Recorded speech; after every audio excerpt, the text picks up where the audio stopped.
নেপালের সংসদের নিম্নকক্ষ প্রতিনিধি সভার নির্বাচনে এবার প্রায় 1,90,00,000 মানুষ ভোট দেবেন। তাদের মধ্যে 8 লাখ ভোটার রয়েছেন যারা এবারই ভোটার হয়েছেন। First past the post FTP এবং আনুপাতিক প্রতিনিধিত্ব পিআর এই দুই পদ্ধতির সমন্বয়ে 275 জন সংসদ সদস্য নির্বাচিত হবেন। 3,400 জনের বেশি প্রার্থী প্রতিদ্বন্দ্বিতা করছেন এবার, যাদের মধ্যে সহস্রাধিক প্রার্থীর বয়স 40 বছরের নিচে। নেপালের বর্তমানে একটি মিশ্র নির্বাচনী ব্যবস্থা রয়েছে, যা 2015 সালের সংবিধানের মাধ্যমে প্রবর্তিত হয়। প্রথম পদ্ধতিকে বলা হয় ফার্স্ট পাস্ট দ্য পোস্ট, যেখানে যে প্রার্থী সর্বাধিক ভোট পান তিনি আসনটি জয় করেন।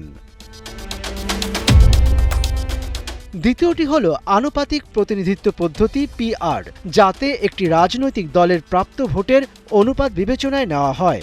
মোট 165টি আসন এফটিপি পদ্ধতিতে এবং বাকি 110টি আসন পিআর পদ্ধতিতে নির্বাচিত হবে। এবারের নির্বাচনে কয়েকটি রাজনৈতিক দল ও নেতার উপর সবার নজর রয়েছে।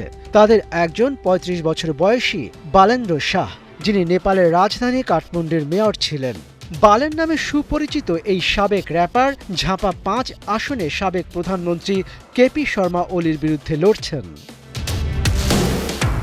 ভোটের মাঠে অন্য প্রধান খেলোয়াড়দের মধ্যে রয়েছে কেপি শর্মা ওলির দল communist party of Nepal UML, যারা গত নির্বাচনে সর্বাধিক আসন জিতেছিল।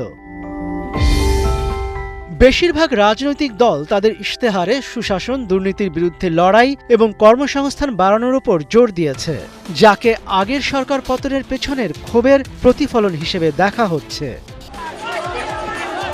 নেপালের নির্বাচন কমিশন জানিয়েছে, সারা দেশ থেকে ব্যালট বাক্স সংগ্রহের 24 ঘন্টার মধ্যে সরাসরি ভোটের 165টি আসনের ফল প্রকাশ করা হবে।